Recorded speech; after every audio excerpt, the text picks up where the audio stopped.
Hi, Maxine here. And exactly 4 years ago today was actually the worst day of my life, 23rd of July, 2014.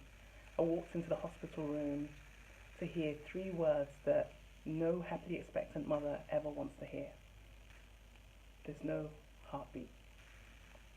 And literally, when I heard those words, it felt like my own heart stopped. I thought, how could this happen to me? I was so happy. I discovered I was pregnant in Niagara Falls on my first anniversary. It was like the fairy tale. How could this be happening? How could there be no heartbeat?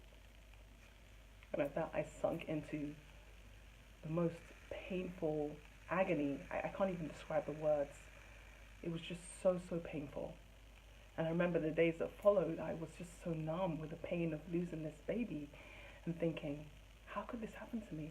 And I was on social media, on Facebook, places like that, looking through, the feeds, and it seemed every single person I knew who was married or in a relationship was having a baby. Everybody who had these happy, baby showers and everything, and I was in so much pain looking at all of this.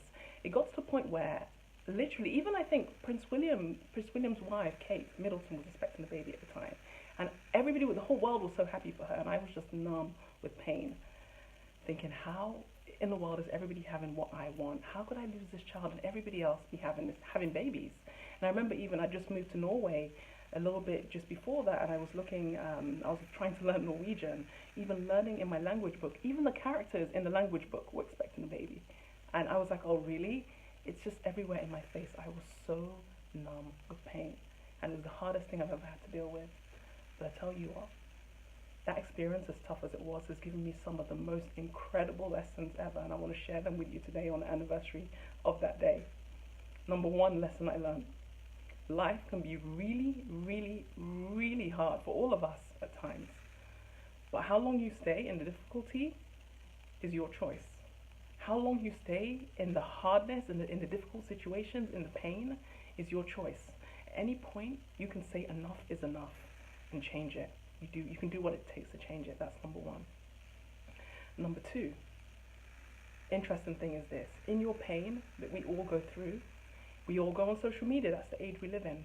I want to tell you this: no matter what you see on social media, and you end up comparing your life and your situation, stop doing that, because you have no idea what that situation is about. I remember looking at people's joy and thinking, why not me?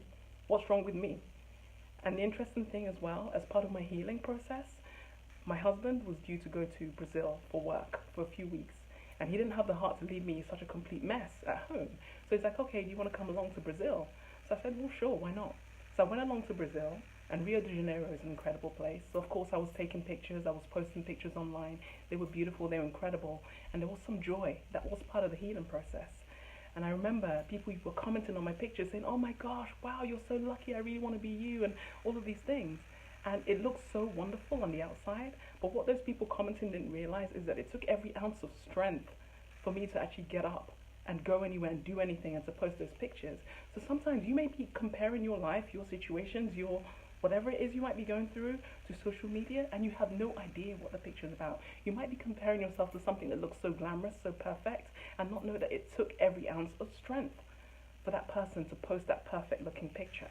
So stop comparing yourself to other people. You have no idea what people's journey is about. You have no idea really what people's lives are about. Follow your journey, your soul's purpose. Number three, lesson I learned, such a valuable lesson. There's always purpose in the pain. For me to go through that difficulty of losing my first child has given me such a heart for compassion for women, such a heart of compassion that I never knew, I don't think would have even been possible had I not gone through this. Literally, I'd shared this story not so widely like this before, but with the odd woman here or there, and they've then shared with me stories of babies they've lost. They've shared with me stories of trying to have a baby for many years, not conceiving, and the pain and the shame that they've felt as a result of that. Women have shared with me stories of having babies that literally have colic, so they cry for hours on end, and these women think they're going to lose their mind. And my heart is just welled with such compassion, because incredible women like us, smart women like us, sometimes motherhood throws stuff at us that we can't comprehend. And I don't know that I would have, oh my gosh, I'm not supposed to be crying like this. I came to encourage you, but this is real. I have such a heart of compassion for women and what we go through in motherhood that I don't know. In fact, I'm pretty sure I wouldn't have had it had I not had such a shocking start to motherhood myself. And number four, probably the hardest, most important lesson I learned from this day was this: the kind of life, the kind of stress, the kind of lifestyle that I'd allowed to become normal leading up to my miscarriage was a huge reason for my miscarriage. There was struggle, there was stress, there was tension, and I allowed this to go on, day after day, week after week after week, and it was just normal because I didn't have the courage to stand up and say, no, this is not normal, and change it. So I just existed, and I struggled until 11 weeks, I lost the baby.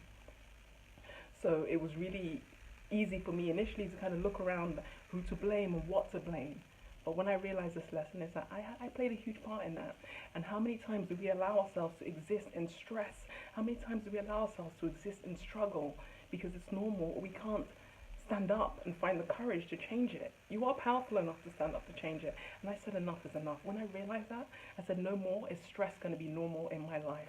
No more am I going to allow tension, struggle, all of this stuff that people just put up with be normal. So I became a student of how can I create a life that feels good. Yes, life is hard. I started off saying that, but how long you stay in the difficulty of it is your choice. And I decided to learn how to create a life that feels good. And I thank God that on that journey, soon after I got my second child, Chiamaka, she's going to be 3 this week. And, learning to raise her up in a way that feels good, I looked around at the struggle that mothers go through and I said, no, that is not for me. And I decided to learn how to create a life that feels incredible. I'm an ambitious woman. I want to do incredible things out there in the world with my work, but I also want to have an incredible life with my family. And I became a student of how to create that. And I thank the Lord God, as my daughter is 3 years old, my career is more successful than ever, my marriage is better than ever, and my life with her is better than ever. My relationship with God is better than ever. And that took studying and work to learn how to create a life that has minimal stress. And literally, I want to give that gift. That is my heart, to pour that gift out on so many women, literally all over the world. And I've worked with so many women, literally, for a few years now. Since around that time, I started my business. And I don't know if you've seen it, literally this week to mark my daughter's birthday, I have packaged, because normally people pay thousands to work with me, and I know that is not accessible to everybody immediately. So I've packaged it down to the most affordable package for any woman who really wants to go for it in her work, in her life, without the stress, without the drama, without the unnecessary pain. I've packaged it up for you to get my help to bust through whatever it is you're going through. The package I'm releasing this week for limited women, I can't work with too many people in this way, is called From Surviving to Thriving. Whatever you're struggling through right now, life is hard, but it does not need to be that way. There are ways to end this quickly and move on. So I'm going to post a link literally in the comments. Grab it if it's for you. I expect this to sell out fast. People pay me thousands to work with me. I don't normally offer anything like this, but it's on my heart to bless as many women as possible in this way. So if it's for you, grab it. And I look forward to helping you really thrive in every area of your life. Have a wonderful week, and I'll talk to you soon. Bye-bye.